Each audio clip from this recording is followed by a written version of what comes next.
Olá pessoal, beleza? Vamos agora para mais um vídeo onde eu vou... No último vídeo a gente falou sobre notação inicial, vou introduzir o que era notação inicial, agora eu vou falar sobre as regras. Para a gente escrever notação inicial tem algumas regrinhas que a gente tem que seguir.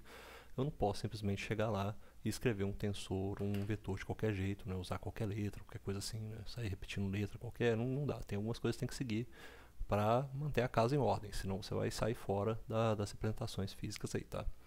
Algumas regras de notação inicial, você viu aqueles índices, né, o I que aparece, né, tem o U de I, por exemplo, velocidade lá, o I é o índice, né, se, a primeira regra que eu vou falar para você é o seguinte, ó, se, eita, cadê, tá por aqui, ó,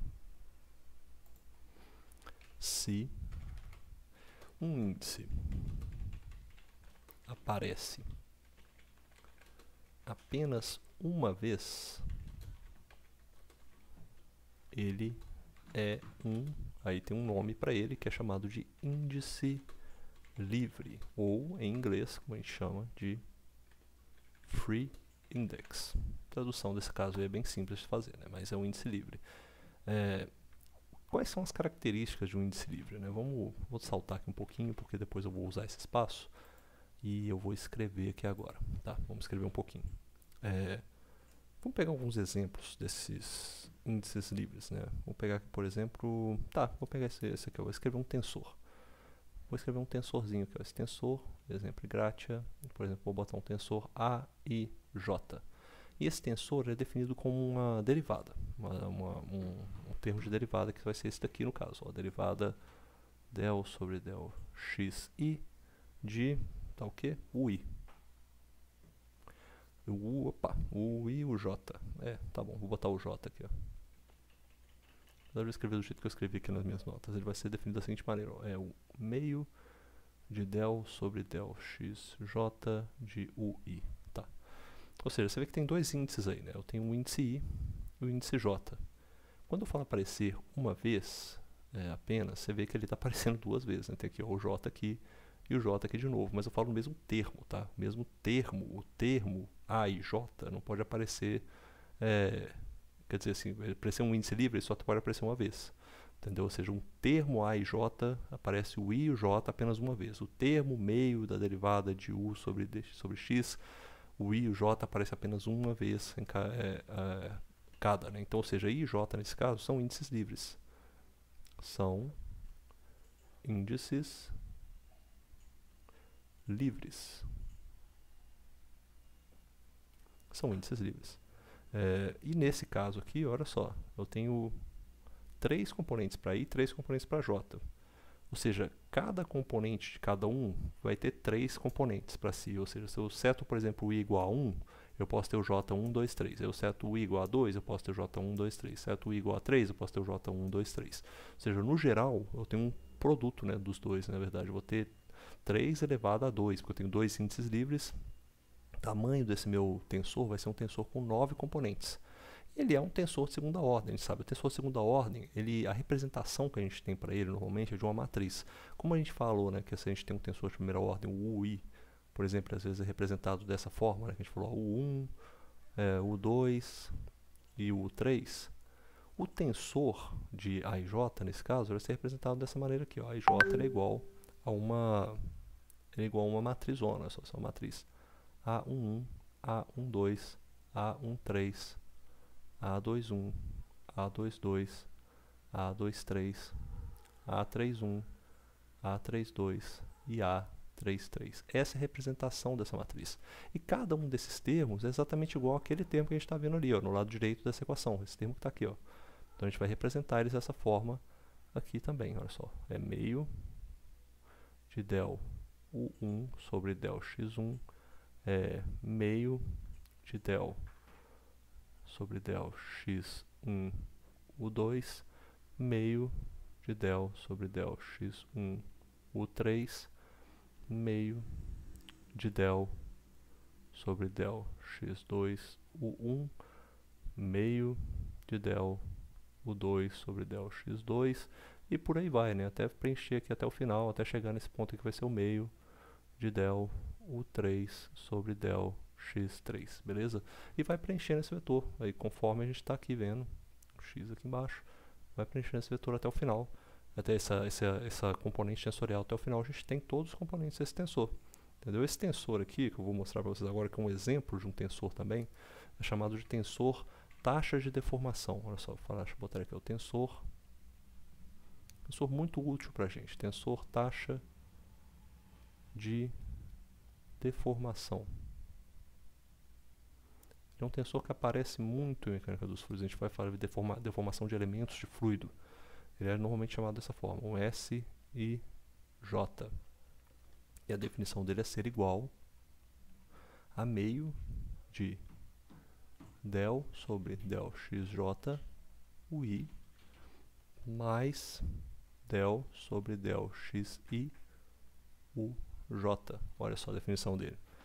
Novamente a gente tem aquelas coisas, né, que a gente falou, I e J são índices livres. Tá, ali em cada componente I e J aparece apenas uma vez. Novamente aqui ele também tem 9 componentes, é um tensor de segunda ordem. Tem 9 componentes. E às vezes, né, eu até ia colocar aqui, às vezes a gente vê em livros, a gente vai ver em livros aqui o S e J, ele aparece como E e J também. Pode aparecer isso aí, mas não é sempre, tá? Alguns livros usam esse tensor taxa de deformação dessa forma. O que a gente vai ter nesse caso aqui é o seguinte, se a gente for montar cada componente desse tensor, ele tem um S1 é igual ao quê? Aqui dentro a gente vai ter uma repetição, né? Vai ser a derivada de U1 sobre del x1 para os dois casos, então como eles se somam, vira 2, né? Duas vezes a derivada, multiplicado por meio, vai dar simplesmente a derivada de U1 sobre del x1. Tirar isso aí. E o S12, e aí por aí em diante, vai dar o quê? Meio da derivada de U1 sobre del x2 mais a derivada de U2 sobre del x1. E essa definição que a gente usa aqui, ela vai ser sendo falada para cada um dos componentes, até chegar no S33, e aí se preenche essa matriz, né, que é essa grande matriz que representa o tensor de segunda ordem, que é o tensor taxa de deformação. Quando a gente olha para ela fica mais ou menos dessa forma aqui, ó. S e J, ela é igual, aqui em cima a gente vai ter o primeiro termo, que é o del U1 sobre del x1.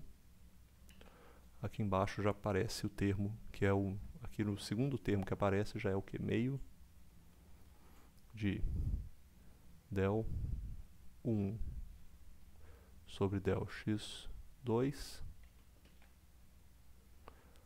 mais del U2 sobre del x1.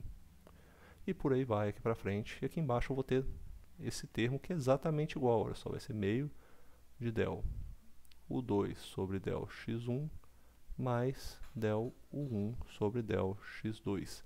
E esses dois termos aqui, eles são iguais, né? A gente vê aqui, ó. Esse termo aqui, ó, ele é igual a esse termo de cá.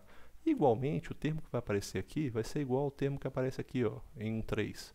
E igualmente o termo, né? Deixa eu até botar ele aqui também, ó. O termo aqui, ó, em 3,1 vai ser igual, o S de 3,1 vai ser igual ao S de 1,3. O meu, e por fim, também vou ter aqui o termo de S de 3,2 vai ser igual ao S de 2,3 também. Vou botar aqui, esse termo aqui também vai ser igual. Ó, os únicos termos que vão ser diferentes vão ser os termos que estão justamente na diagonal, né? Esse termo aqui no meio vai ser del U2 sobre del x2 e o del U3 sobre del x3. E assim eu construí esse grande tensor aqui de taxa de deformação. Esse tipo de tensor é chamado de simétrico, né? Porque eu tenho essa simetria com relação à diagonal principal. E os termos acabam se repetindo. Você vê que esse termo aqui, no caso, a única coisa que mudou desse termo que está agora em S21 para o termo que está em S12 é só que a ordem, né? A ordem deles ficou diferente. Um aqui era o primeiro termo que aparecia aqui em cima, era o 1 sobre 2, e aqui depois o 2 sobre 1, e aqui é 2 sobre 1, depois 1 sobre 2. Como eles se somam, não faz diferença nenhuma a ordem que eles estão, então acaba dando essa repetição. Esse tensor taxa de deformação é um tensor que a gente vê, que você vê que tem esses dois índices livres aí. Por ter dois índices livres, ele aparece como esse tensor. Eu cheguei a falar isso rapidamente na última aula, né? Eu falei, ó, o tensor vai ter o T e J, ele vai ter dois índices livres, então agora ele é representado como um tensor. Essa é a forma que a gente vê esse tensor sendo representado, tá? A gente tem também a regra que a gente já falou dela aqui na última aula também, ó, que é essa regra número 2. Vou puxar isso aqui para baixo só para colocar, que é a regra número 2.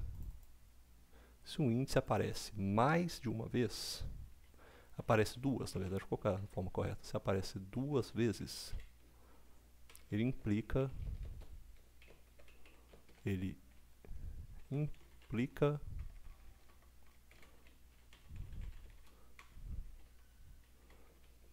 em um somatório, vou botar aqui somatório. Este índice é chamado de, aí eu não sei como traduzir isso aqui para o português da maneira correta, porque a palavra que se usa é dummy, e dummy é uma coisa que a gente usa para falar idiota, né? É alguma coisa que eu uso dummy, a gente usa dummy muito em programação. Esse aqui é um dummy, a gente não usa para nada, né? Isso está ali para cumprir o espaço, mas ou para a gente usar que vai ser apagado depois, né? Eu não sei qual é a tradução de dummy index para o português, eu vou chamar de dummy também. Ou seja, esse índice que é o índice dummy, ele é usado apenas para somatório. Um exemplo mais clássico que a gente tem disso aqui, vou buscar opa, acabei botando, ih rapaz, nossa, acabei botando na cor aqui, eu vou só mudar a cor dele aqui para fora, isso aí, beleza. Tá, agora vou escrever ele aqui, ó. Um exemplo que eu vou buscar disso aí, eu vou fazer um exemplozinho dele, né, um índice dummy aqui agora. Vamos supor que eu tenho essa operação aqui, ó, um UI, é um vetor, você já vê que pelo UI já vê que é um vetor. Eu tenho agora uma derivada sobre, tem agora uma derivada parcial, né, xi de AJ, e vou somar aqui com BJ, mais BJ. Vou até poder deixar isso aqui, né, olha só, esse aqui é um exemplo que eu tenho, um índice livre, um índice dummy, ou seja, nesse caso aqui, o índice que está sendo repetido duas vezes, o I, ele é um somatório, né? O índice é um dummy, nesse caso, ó, dummy index. E o J, ele está como um índice livre, né? Nesse caso aqui é um livre, porque ele só aparece uma vez. A gente viu isso na última regra, que esses que aparecem só apenas uma vez, eles são os que a gente chama de índices livres, que essa é a regra número 2, só para me lembrar aqui também. O que vai acontecer nesse caso aí, que a gente está entendendo? A gente vai ter para cada J, se a gente pensar em cada componente J, o que a gente vai ter? Só para cada componente J, a gente vai ter isso daqui, ó. A gente vai ter U1 del AJ sobre del x1 mais U2 del AJ sobre del x2 mais U3 del AJ sobre del x3. Isso daqui vai ser para cada componente J, ou seja, cada J, na verdade, que é um índice livre, representa um vetor, né? Então representa uma direção do vetor. Se eu fosse somar isso aqui, eu até coloquei aquilo ali no começo, depois eu tirei, porque eu ia falar assim, olha, se eu fosse somar isso aqui com outro vetor, qual teria que ser o índice desse vetor? Esse vetor teria que estar na direção J, porque é o único que é livre, né? O único índice livre que eu tenho, na verdade, é o índice J. Então esse vetor aqui teria que estar na direção J.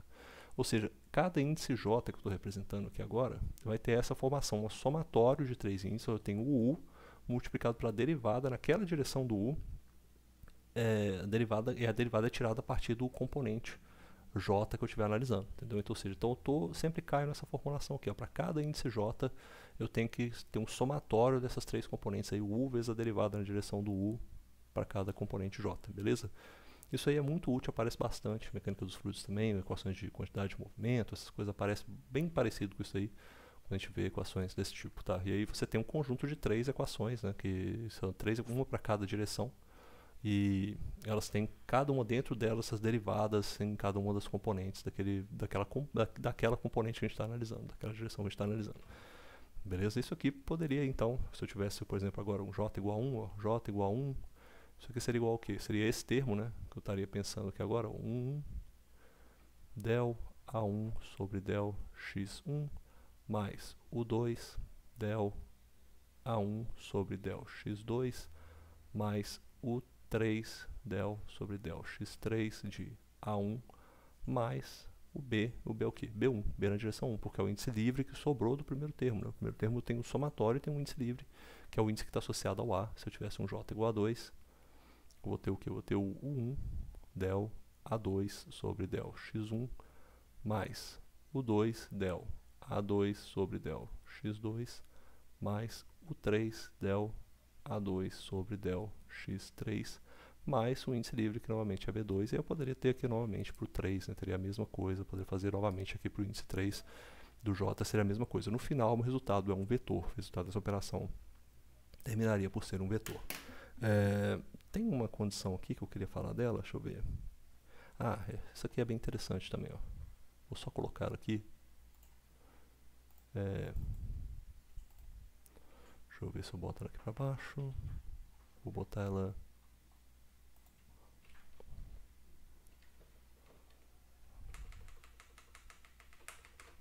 botar ela por aqui assim, ó. Tá, essa é a regra número 3. Vou botar assim, nenhum índice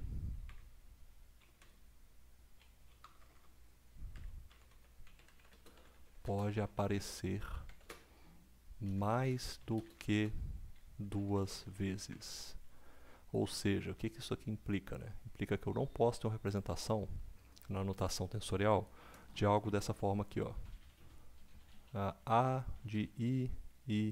Isso aqui não existe. Isso aqui não tem como aparecer, tá? Se eu tiver um tensor, por exemplo, um tensor dessa forma aqui, ó, tensor de tensão, por exemplo, se ele for I, isso aqui existe. Aí eu posso, o que isso aqui está implicando? Que eu estou dizendo que é um somatório de T11 mais T22 mais T33. Isso aqui é até chamado, quando a gente tem aquela representação matricial, no caso de um tensor que na verdade é T, no caso de um tensor que na verdade é um T, cadê? Aí, que é um TIJ, isso aqui representa justamente, né, o traço do meu tensor, que são os componentes que estão aqui, ó. T11, T22, T33. Ou seja, eu posso ter esse tensor aqui, TJ, e o traço dele é representado dessa forma. Isso não tem problema, ou seja, um somatório sempre aparece, né, índices repetidos. Mas eu nunca posso ter uma representação igual essa aqui, ó, com 3 índices repetidos, 3 dummy indexes. Não podem ter, isso daí mata qualquer que seja a representação que eu estiver fazendo, tá? Então, vale para quando a gente tentar principalmente provar coisas usando a notação indicial. Tem uma regra 4 aqui também, que eu vou falar dela, que eu acho que está por aqui. Falou aqui, deixa eu ver. Sim, essa aqui, ó. 2 termos, essa aqui é interessante. 2 termos não podem ter índices livres diferentes. Isso aqui vale até para aquela primeira que eu falei lá, ó. Vamos supor o caso que eu estava mostrando ali para vocês agora. Que é esse caso que eu estava falando, bem parecido, né? Aquele caso do UI del sobre del xi AJ. Eu não posso vir aqui e falar que eu tenho um somatório com BK, por exemplo. BK é outro índice, né? Eu não posso vir aqui e falar que é com BK, porque os 2 termos eles têm que ter o mesmo índice livre. Se eles têm índice livre, eles têm que ter o mesmo índice livre. Não podem ter índices livres diferentes. Ou seja, esse termo aqui, ó, B, eles têm que ter o mesmo índice livre deste termo aqui, que é o primeiro. Ou seja, tem que ter o mesmo índice livre, tem que ser J. Não pode ser outro. Outro exemplo que pode ter aqui, por exemplo, seria esse, ó. Se eu tiver uma consideração como essa, ó, o I, eu tenho uma derivada sobre del x k de UI também, tá vendo? Ou seja, isso aí já mudou um pouco. Não vou botar aquilo dessa forma, na verdade, vou botar o k. Ó, ou seja, isso aqui é um somatório, né, um vetor que está multiplicando isso daqui que é um somatório. Ou seja, eu vou somar uma derivada de um vetor com relação a cada componente daquele vetor. Isso aqui, vamos supor que eu falo que isso aqui é igual a E. Aí eu boto que isso aqui é JK e eu tenho um A de K. Olha, quando eu tiver esse termo aqui, eu vou ter um somatório com relação a K. O índice que vai sobrar desse caso, o índice livre aqui, é J. E o índice livre desse caso aqui é I. Não são iguais. Ou seja, isso aqui não pode ser feito em hipótese alguma. Isso aqui vai dar errado, vai dar problema. Se eu quisesse consertar esse problema, o que eu teria que fazer? Eu teria que falar com o meu UI, a derivada de UK sobre xk, teria que ser igual, teria que mudar um índice desse E aqui, teria que ser E de IK a K. Por quê? Porque aí eu teria o quê? Os mesmos índices livres. Eu teria I como índice livre, eu teria I como índice livre. Ou seja, nesse caso aqui, ó, já está correto, tá vendo? Ou seja, eu só mudei isso aqui, só mudei esse índice, só mudei esse índice aqui, ó, e conseguir fazer com que o meu problema de notação inicial fosse resolvido. Então essa notação inicial aí é um jeito de resolver esse tipo de problema também, você garantir que você tem que ter mesmo sempre os mesmos índices. Tem algumas coisas que são implicações, né? Implicações do uso da notação inicial. Vou falar um pouco sobre elas aqui para vocês. E não entra como regra, né? Entra mais como algumas implicações. Então vou botar aqui dessa forma, ó. Deixa eu ver, vou apagar tudo, vai ficar assim. Tá, uma das implicações interessantes é essa, que a ordem da expressão numérica que a gente está trabalhando, a expressão matemática que a gente está trabalhando, ela é igual ao número de índices livres que estão presentes. Isso aqui implica no seguinte, vamos supor que eu esteja trabalhando com um modelo que é muito simples, uma equaçãozinha muito simples que aparece direto nos problemas aí que a gente tem de mecânica dos fluidos, e é utilizada principalmente quando a gente tem problemas de... deixa eu ver porque não está aparecendo. Ah, chegou. É usada principalmente quando a gente tem problemas incompressíveis, tá? Que é esse aqui, ó. Isso aqui aparece demais. O I. Isso aqui é igual a zero. Isso daqui é um escalar, estão vendo? Quantos índices livres que eu tenho nesse problema aqui, ó? Aqui eu tenho 0 índices livres. 0 índices livres. Se eu não tenho índices livres, a ordem da minha expressão, que é a ordem do meu tensor também, ela é a ordem do meu número de índices livres. Se eu não tenho índices livres, isso aqui, o resultado disso aqui é o que? É um escalar. Tá vendo? Eu vou simplesmente somar essas derivadas de um vetor. Tem 3 derivadas. Eu tenho um vetor com 3 componentes, né? I, J, K. Perdão, né? Um vetor com 3 direções, né? 1, 2 e 3. Eu tenho as derivadas nas direções 1, 2 e 3. Eu vou pegar o vetor na direção 1, derivado em 1. Somar com o vetor na direção 2, derivado em 2. Somar com o vetor na direção 3, derivado em 3. Eu somo os 3, vai dar um escalar. Não vai dar vetor mais. A componente vetorial sumiu. Então, assim, eu fiquei só com isso daqui. Essa é uma implicação que eu tenho com relação ao meu problema. Se eu estiver trabalhando com um problema com um termo como esse aqui, ó, o I, del sobre del x I de uj, olha só, agora eu já tenho um problema diferente. Porque aqui eu tenho um índice livre, tá vendo? Aqui apareceu um índice livre. E esse índice livre indica que o resultado dessa expressão aqui, na verdade, é um vetor. Por quê? Porque ele tem um índice, né? Ele tem uma ordem. Ele tem a ordem dessa expressão é 1. Ou seja, esta expressão é uma expressão vetorial. Se eu tivesse, por exemplo, isso aqui também, ó, o I é del de U K sobre del de X K é igual a 0. Essa expressão é uma expressão vetorial. Ela seria representada por este vetor aqui, o I, multiplicado por esse termo escalar, que a gente já viu que isso aqui, na verdade, é um escalar. Isso aqui é um escalar. Mas esta expressão aqui, ela tem um índice livre. Então, ela é uma expressão vetorial. Correto? Então, a gente sai com uma expressão vetorial. E você pode ter expressões tensoriais, expressões de vários tipos, tá? Pode aparecer de diversas formas. Por exemplo, nesse caso aqui, a gente teria o quê? Para índice I igual a 1, a gente teria um UI, um U1, na verdade, multiplicado pelo somatório, né? D, del de U, K sobre del de XK. Ou seja, isso aqui dentro a gente já sabe que é o somatório. Para índice I igual a 2, a gente teria o U2 e o somatório aqui representado. Eu não preciso nem escrever esse somatório, porque a gente já sabe que o índice repetido indica um somatório. Ou seja, cada item teria cada direção desse primeiro U aí, desse índice livre I, teria um vetor associado a ele. Beleza? Eu teria também para o 3 aqui, índice igual a 3. Aí vocês podem fazer aí e ver quanto que dá. Tá? Outra coisa interessante, deixa eu botar aqui também, sobre os índices, né?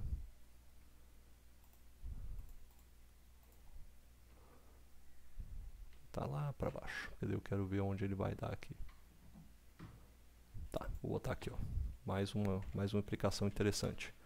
Que qualquer letra pode ser um dummy, ou um índice aleatório lá que a gente está usando. Qualquer letra pode ser. Ou seja, se eu tiver aqui, por exemplo, um problema dessa forma, vamos supor que eu tenho aqui vou dar um exemplo novamente aqui, ó. Eu tenho agora uma U de I, vou botar U de J, né? U de J, del de UI sobre del de XJ. é igual, não tem nenhuma diferença se eu fizer isso aqui, ó, U de K, del de UI sobre del de XK, porque é um índice dummy, ele só representa um somatório. O valor do índice que eu coloco ali não faz a menor diferença, eles representam a mesma coisa. Eu não posso ter índices livres diferentes, mas índices somatório não interessa, eles são índices somatórios, só aparecem ali para poder representar uma soma mesmo. Eles são índices dummy mesmo, índices idiotas, a gente não precisa deles estarem essa exclusividade não, tá? Então isso aqui também não tem problema. Outra coisa que a gente também garante a partir do uso das notações é isso aqui, ó, que vou botar a última, podemos mudar as letras de índices livres. Por exemplo, vamos supor que eu faça isso daqui, ó.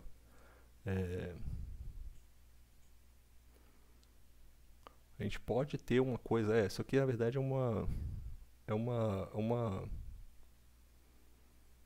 deixa eu ver aqui, a gente pode mudar as letras dos índices livres, né? Você pode fazer, vou ficar com J, realmente é porque na verdade é uma implicação, na verdade a gente pode mudar as letras dos dummy índices, né? Os índices dummy, aqui ó. Isso aqui é uma implicação do que a gente acabou de falar. Se a gente tivesse uma coisa como essa aqui, por exemplo, vou botar um exemplo aqui embaixo. Vamos supor que eu tenho esse exemplo aqui, ó. Opa, eu tenho que dar um riscão assim para ele lembrar que eu estou usando a mesa de anotação. Se eu tiver, por exemplo, uma coisa como essa, uma expressão como essa aqui, ó, A de I, del de UJ sobre del de XI é igual a B de K, ó, já mudou o índice ali, ó, de U de J sobre del de XK mais C de J. Tudo aqui está correto, não tem nenhum erro fazer isso aqui, ó. O índice livre do primeiro termo aqui é I, é J, né? Aqui é J, o índice livre, aqui também é J, e aqui claramente o índice livre é J. Então não tem nenhum erro ali. É correta essa expressão, só que é melhor, na verdade assim, é mais... Não está errado, só que se você faz isso aqui, apresenta isso para um revisor, para uma prova ou para alguém, ele vai achar que você está maluco. Então é mais correto você falar isso aqui, ó. Você fala ó, A de I, del de U, J sobre del de X, I é igual a B de I, você usar o mesmo índice dummy, né? Sempre usar o mesmo índice dummy, sempre que possível, del de UJ sobre del de X, I mais C de J. Isso aqui, acho que o John Cimbala até fala isso, né? Isso aqui fala que é socialmente aceitável. Socialmente aceitável, ou seja, isso aqui ninguém vai olhar torto para você por escrever dessa forma. Do outro jeito eles vão olhar, com certeza. Então é sempre bom você garantir isso daí, tá? Bom, nas próximas aulas a gente fala mais sobre agora transformações de vetores. Eu queria passar as regras antes para vocês. Valeu!